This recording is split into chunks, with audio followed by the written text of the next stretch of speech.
দেখো, আজকে তোমাদের সাথে আলোচনা করব মাধ্যমিক সাজেশন 2026 বিষয় ইতিহাস। তো প্রত্যেকটা অধ্যায় থেকে আমি কিছু প্রশ্ন তোমাদের সাজেশন হিসাবে নিয়ে এসেছি, সেই প্রশ্নগুলো তোমরা একটু ফলো করো। এই ভিডিওটা প্রথম থেকে শেষ পর্যন্ত দেখো, তাহলে তোমরা প্রত্যেকটা প্রশ্ন দেখতে পাবে এবং বুঝতে পারবে। দেখবে এই প্রশ্নর শেষে বা প্রথমে আমি কিছু স্টার দিয়ে রেখেছি, যেগুলো তোমাদের প্রত্যেক বছর বা এসেছে, যে প্রশ্নগুলো বেশি বেশি ইম্পর্টেন্ট সেগুলো আমি কিন্তু মার্ক করে রেখেছি। তোমরা একটু সেগুলো দেখে নেবে এবং সেগুলোকে বেশি করে গুরুত্ব দেবে, ঠিক আছে? আর একটা কথা, যারা এই প্রশ্নগুলো তোমরা তাড়াতাড়ি করে লিখতে পারছো না, ঠিক আছে, তোমরা সেই জায়গাটা বা সেই সময়টা একটু স্ক্রিনশট মেরে রাখবে। স্ক্রিনশট মেরে পরে তোমরা উত্তরটা করে নিও, ঠিক আছে? তো চলো, দেখো 2 নম্বরের প্রশ্নের সাজেশন 11টা দিয়েছি। এটা হচ্ছে প্রথম অধ্যায়, ঠিক আছে, ইতিহাসের ধারণা। 4 নম্বরের প্রশ্নের সাজেশন দেখো 3টে দেওয়া আছে। তার মধ্যে একটা কিন্তু খুব ইম্পর্টেন্ট, যেটা হচ্ছে নারী সমাজের ইতিহাসের বিষয়গুলি আলোচনা করো।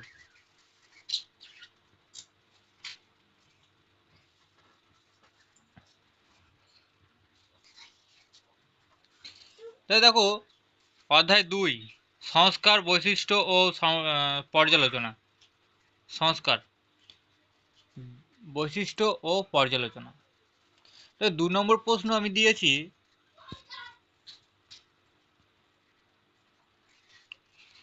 15টা আছে। আগেটায় স্টার দেওয়া ছিল, সেই জন্য তোমাদের হয়তো মনে হতে পারে যে এইখানে তার মানে একটাও ইম্পর্টেন্ট নেই, কিন্তু না, এখানে ইম্পর্টেন্ট আছে। এখানে প্রত্যেকটা প্রশ্নই কিন্তু কম্পালসারি, ঠিক আছে, আসতেই পারে। এমনটা নয় যে এই প্রশ্নটা না আসলে না পড়লেও হবে, এমনটা কিন্তু কেউ ভেবো না, বা নিজেদের মধ্যেই আবার সাজেশন তৈরি করো না এই প্রশ্নগুলোকে নিয়ে, তাহলে কিন্তু বিপদে তোমরা পড়বে, আমি না। আরেকটা কথা, তোমাদের যে প্রশ্নের উত্তর তোমরা পাবে না বা পাচ্ছ না, সেই প্রশ্নে সেই প্রশ্নটা আমাকে কমেন্টে টাইপ করে দাও, আমি আবার কিন্তু উত্তরটা তোমাদের কমেন্টে দিয়ে দেবো সঙ্গে সঙ্গে।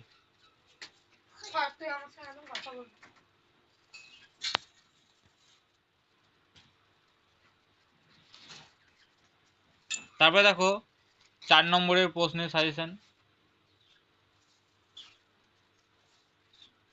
এখানে দেখো স্টার দেওয়া আছে, যেমন হচ্ছে 3-এর দাগেরটা, 19 শতকের বাংলায় পাশ্চাত্য শিক্ষার বিস্তারে রামমোহন রায়ের ভূমিকার মূল্যায়ন করো। 4 নম্বর প্রশ্নটাও ঠিক স্টার দেওয়া আছে, তাই না? ধর্ম সংস্কার আন্দোলনরূপে ব্রহ্ম আন্দোলনের মূল্যায়ন করো। 8 নম্বরের প্রশ্নটাও তাই, হুতুম প্যাঁচার নকশা থেকে 19 শতকে কলকাতার সমাজচিত্র কিভাবে ধরা পড়ে। তাহলে দেখো 8 নম্বরের প্রশ্নের সাজেশন, 19 শতকের প্রথমার্ধে সতীদাহ প্রথা বিরোধী প্রচেষ্টাগুলির পরিচয় দাও। রামমোহন রায় কিভাবে সতীদাহ প্রথা বিরোধী আন্দোলনকে সাফল্যমণ্ডিত করেন। এটা প্রথম প্রশ্ন যেটা ছিল, এই পরিচয় দাও পর্যন্ত, সেটার মান হচ্ছে তোমার 3 নম্বর। আর সেটা শেষেরটা হচ্ছে রামমোহন কিভাবে সতীদাহ প্রথা বিরোধী আন্দোলনকে সাফল্যমণ্ডিত করেন, সেটার মান হচ্ছে 5। টোটাল 8 নম্বর। তারপরে 2 নম্বর প্রশ্নটা দেখো স্টার আছে, তার মানে এটাও কিন্তু খুব গুরুত্বপূর্ণ। আমি কিন্তু এখানে বেশিরভাগ যে প্রশ্নগুলো গুরুত্বপূর্ণ আছে সেই প্রশ্নগুলোই কিন্তু এখানে রেখেছি, তোমরা একটু ফলো আপ করবে।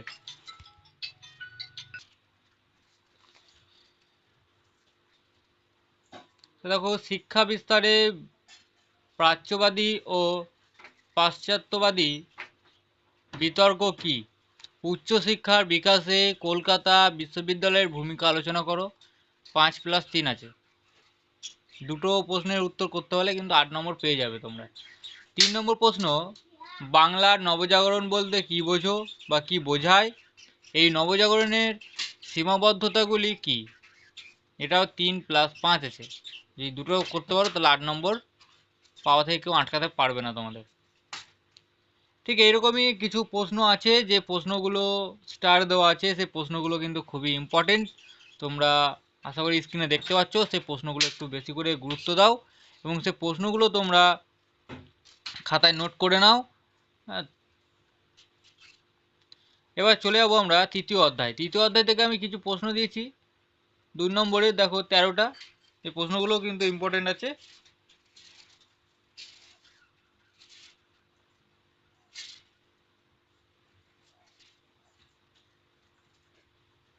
4 নম্বরের 4 নম্বরের প্রশ্নের সাজেশনটা দেখো, বিয়ের দাগের।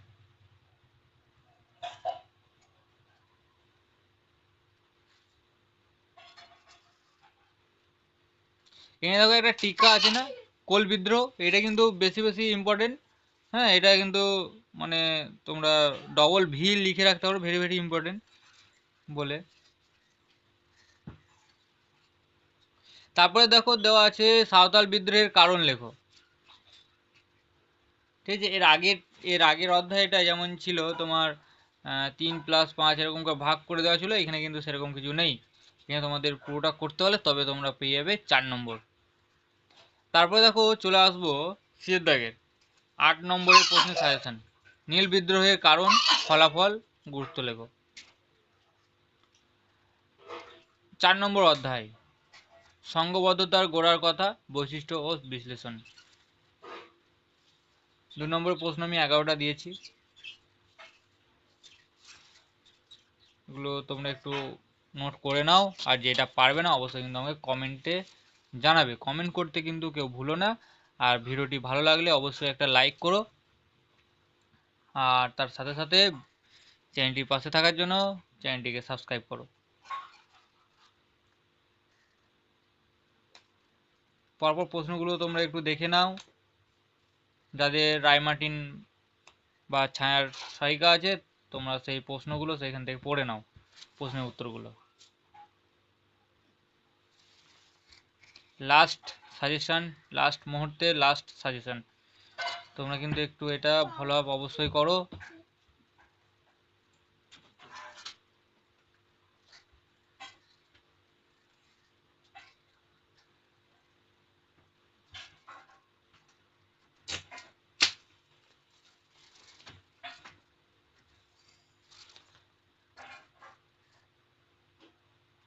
এই প্রশ্নটা কিন্তু খুব ইম্পর্টেন্ট। ঠিক আছে, এখানে কাকে কেন বাংলার গুটেনবার্গ বলা হয়? দেখি কে পারে উত্তর দাও তো দেখি, কমেন্ট করো।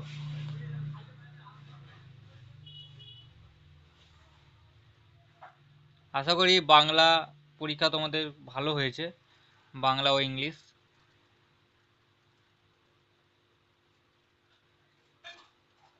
যারা আমার এই বাংলা পাঠশালা হোয়াটসঅ্যাপ গ্রুপে আছো তাদেরকে বলবো তোমরা কিন্তু অবশ্যই এই কোশ্চেনগুলো একটু মনোযোগ দিয়ে দেখো।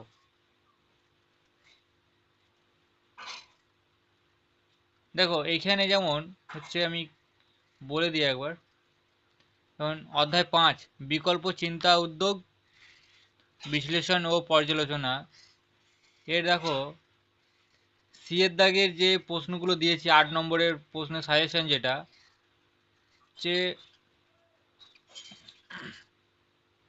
কোন প্রশ্নটা কত সালে মাধ্যমিকে এসেছিল সেটা দেখো প্রশ্ন শেষে লেখা আছে। ঠিক আছে, তোমরা একটু কিন্তু এখান থেকে দেখলে বুঝতে পারবে যে প্রশ্নটা এসেছিল কিনা, তাহলে কতটা ইম্পর্টেন্ট বুঝতে পারছো। তো অধ্যায় 6 দেখো বিংশ শতকের ভারতে কৃষক, শ্রমিক ও বামপন্থী আন্দোলন, বৈশিষ্ট্য ও পর্যালোচনা। 2 নম্বর প্রশ্ন বেশি দিইনি আমি, 13টার মতো দিয়েছি।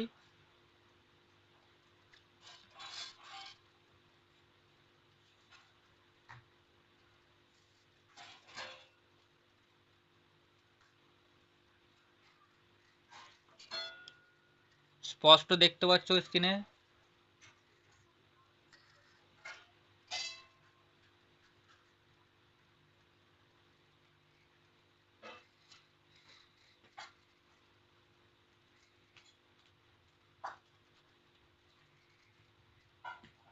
এইখানে যেমন দেখো এই 6 নম্বর অধ্যায়ের 8 নম্বরের যে প্রশ্ন সাজেশন দিয়েছি, দেখো এখানে 2 নম্বর প্রশ্নটা কিন্তু শুধু মাধ্যমিক 2018-তে এসেছিল।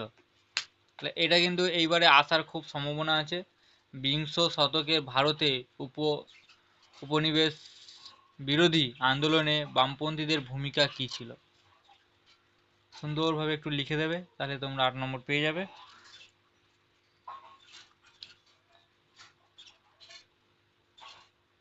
7 নম্বর অধ্যায়, বিংশ শতকের ভারতে নারী, ছাত্র ও প্রান্তিক জনগোষ্ঠীর আন্দোলন, বৈশিষ্ট্য ও পর্যালোচনা।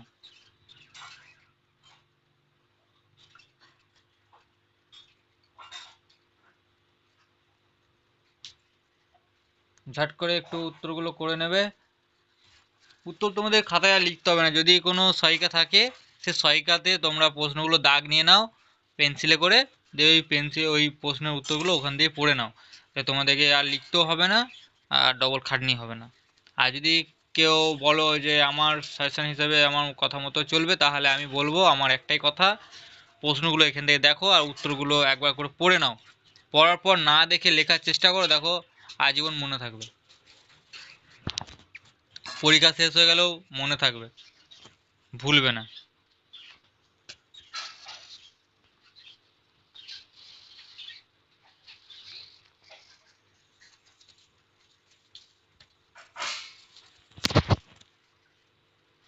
8 নম্বর অধ্যায় যেটা উত্তর ঔপনিবেশিক ভারত 20 শতকের দ্বিতীয় পর্ব, 1947 থেকে 1964।